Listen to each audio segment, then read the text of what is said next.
ТМД және Орталық Азияда АЭС салу мәселесі бойынша алғаш рет өтіп жатқан референдумға Түркістан облысында 1 миллионнан астам адам дауыс беруге құқылы болды.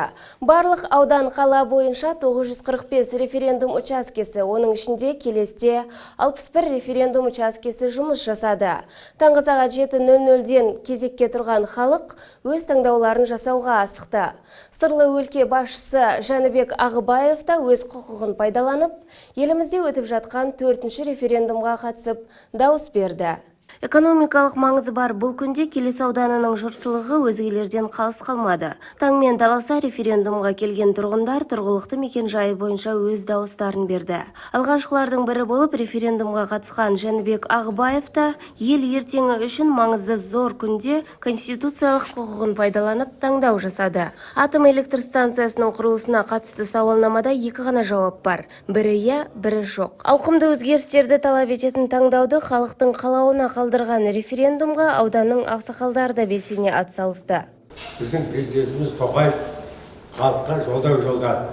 Елімізде атом электр станциясын салу жөнінде. Халықтың арасында осындай кездесулер болып, атом электр станциясын салудағы мақсат әзір үйіңде 1 сағат свет болмаса не болады? Барлық жұмыс тоқтайды. Барлық нәрсе электр энергиясы болады. Үйді тазалауда, кір жууда, тамақ пісіруде, посуда жууда.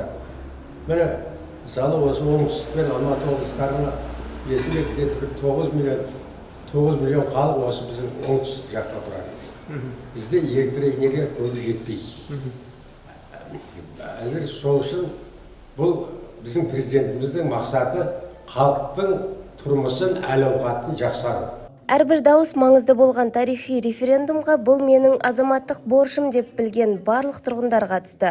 Атом электр станциясының құрылысына қатысты шешім елдің экономикалық әрі экологиялық болашағына үлкен өзгерістер әкелетіндіктен халық өз таңдауын жасауға асықты. Аудандағы 70.642 дауыс беруші сауалнама парағына жауаптарын белгілеп, өз позицияларын нақтылады. Қазір халықтың санында өсуде. Республикамыз өсіп, фабрика, заводтар салына бастады. Қазір уақытта біз электр энергиясын мынау көрші Қырғызстаннан, Өзбекстаннан және Россиядан алып жатырмыз. Өте ол қымбат бізге. Келешегі атом электр станциясы салынып, елдің игілігіне берілсе. Ол деген енді бірден салынып кетпейді екен. 10 жыл көлемінен одан да аса уақытта салынады екен. Осыны салып, мынау Қазақстанымыздың болашағы үшін жарқын болады деп ойлаймын. Келес ауданындағы 61 референдум учаскесінде 58 байқаушы мен мобильді капитандар өз міндеттерін атқарды. Айта кетейік, облыс бойынша барлық қоғамдық көліктер бүгін тегін қатынады. Қазақстан Республикасының орталық референдум комиссиясынан 13 республикалық қоғамдық бірлестік, Түркістан облыстық аумақтық референдум комиссиясынан 32 қоғамдық бірлестік аккредитациядан өткен. Айгерім Айтбаева, Жасұлан Әлібекұлы, Нұрдәулет Жолбарыс, Сәт телеарнасының жаңалықтар қызметі.